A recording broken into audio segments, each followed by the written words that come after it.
Hello दोस्तों, आप सभी को मेरा प्रणाम। जय श्री कृष्णा, जय जय राम। प्रस्तुत है प्रभु श्री राम जी का विवाह। दान आदि से निवृत्त होकर महाराज दशरथ मिथिलेश के राजभवन में जाने की तैयारी करने लगे। तभी भरत के मामा अर्थात राजा कैकेय के पुत्र युधाजित वहां आ पहुंचे। अभिवादन तथा कुशल समाचार जानने की औपचारिकता के पश्चात उन्होंने कैकेय नरेश का संदेश देते हुए कहा, महाराज, हमारे पिताजी को भरत को देखने की उत्कट इच्छा हो रही है। अतः कृपा करके आप कुछ दिन के लिए भरत को मेरे साथ उनके ननिहाल भेज दें। इस संदेश को लेकर मैं अयोध्या गया था, किंतु वहां पर ज्ञात हुआ कि आप जनकपुरी गए हुए हैं, इसलिए मैं भी यहाँ आ गया। महाराज दशरथ ने युधाजित का समुचित सत्कार किया और उन्हें सारा वृतांत सुनाया। फिर उन्हें लेकर ऋषियों, मंत्रियों एवं बंधु बांधवों सहित यज्ञशाला के द्वार पर पहुँचे। थोड़ी देर बाद नाना प्रकार के आभूषणों को धारण किए हुए रामचंद्र अपने भाइयों भरत, लक्ष्मण और शत्रुघ्न के साथ उनके पास आकर खड़े हो गए। गुरु वशिष्ठ ने जनक के पास जाकर कहा, हे विदेहराज, महाराज दशरथ अपने पुत्रों के साथ अंदर आने की अनुमति चाहते हैं। इस पर महाराज जनक बोले, हे महर्षि, इस प्रकार अनुमति मानकर वे मुझे क्यों लज्जित कर रहे हैं? वे अयोध्या के ही नहीं, मिथिलापुरी के भी स्वामी हैं और मैं तो उनका अकिचन दास हूँ। क्या कभी स्वामी अपने सेवक से आज्ञा मांगता है? उनसे कहिए चारों कन्याएं विवाह वेदी पर प्रतीक्षारत हैं। वे निःसंकोच अंदर पधारने का कष्ट करें। शुभ लग्न का समय भी हो रहा है। मैं स्वयं चलकर उन्हें सादर ले आता हूँ। इतना कहकर वे महाराज दशरथ के पास पहुँचे और उन सबको यज्ञ स्थल में ले आए।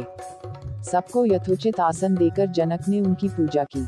फिर वशिष्ठ जी से बोले, हे ब्रह्मर्षि, आप इन ऋषि मुनियों के साथ विवाह कार्य संपन्न कराइए। आपसे अधिक योग्य पुरोहित और कौन हो सकता है?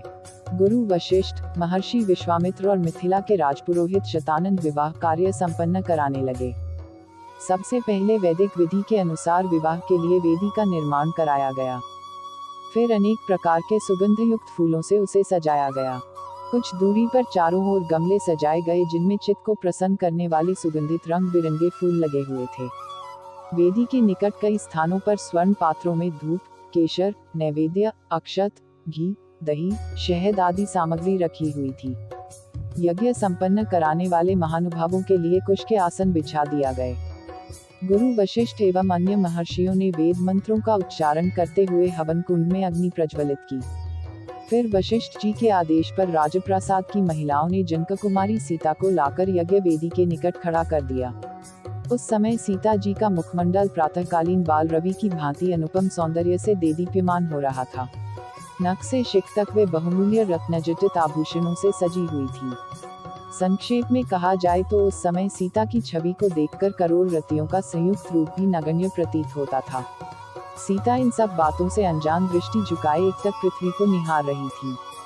महाराज जनक अपनी लाडली पुत्री सीता को श्री रामचंद्र के निकट खड़ा करके विनीत स्वर में बोले, हे रघुकुल तिलक रामचंद्र, मैं अपनी पुत्री सीता का हाथ आपके सशक्त हाथों में सौंपते हुए यह कामना करता हूँ कि मेरी पुत्री आपकी अर्धांगिनी होकर सदैव छाया की भांति आपका अनुसरण करती रहे। अतः हे कौशल्या कुमार, इसे आप अपनी पत्नी के रूप में स्वीकार कीजिए। आज से यह आपके सुखदत्त की संगिनी हुई। यह कहकर राजा जनक ने अंजलि में संकल्प के लिए लिया हुआ जल वेद मंत्रों से पवित्र करके हृदय की संपूर्ण भावनाओं के साथ छोड़ दिया। महिलाएं मंगलगान करने लगी। मृदंग, दुंदुभी तथा नाना प्रकार के वाद्य यंत्रों का सुमधुर स्वर चारों ओर गूंजकर इस हर्षपूर्ण घटना की सूचना देने लगा। राम और सीता के विवाह के संपन्न हो जाने के पश्चात लक्ष्मण, भरत और शत्रुघ्न का विवाह उर्मिला, मांडवी और श्रुतकीर्ति के साथ वैदिक विधि विधान से संपन्न कराया गया। राजा जनक अपने नेत्रों में स्नेहपूर्ण अश्रु भरकर बोले, हे अयोध्या के राजकुमारों, आप चारों भाई सूर्यकुल के गौरव, पराक्रमी, धर्मपरायण, तेजस्वी, सौम्य, विद्वान एवं सदाचार के गुणों से मंडित हैं। जनकपुरी के इस राजकुल की हार्दिक कामना है कि उसकी ये चारों कन्याएं गुण, कर्म, स्वभाव से आपके अनुकूल बनकर सब प्रकार से आपकी सुयोग्य अर्धांगिनियां सिद्ध हों। इसके पश्चात वशिष्ठ जी की आज्ञा से चारों राजकुमारों ने अपने अपनी नवविवाहित पत्नियों के साथ अग्नि की प्रदक्षिणा की। विवाह संपन्न होने के पश्चात महाराज दशरथ समस्त मंत्रियों, ऋषि मुनियों और सपत्नीक राजकुमारों के साथ अपने ठहरने के स्थान पर चले गए। जनकपुरी में रात्रि विश्राम करके प्रातःकाल मुनि विश्वामित्र विदा लेकर उत्तराखंड की ओर चले गए।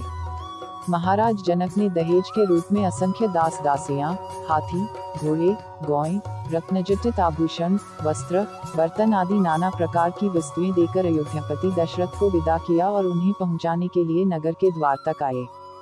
वे हाथ जोड़कर बड़ी नम्रता के साथ बोले, हे राजन, मुझे सब प्रकार से अपना दास समझकर मुझ पर कृपा बनाए रखिए।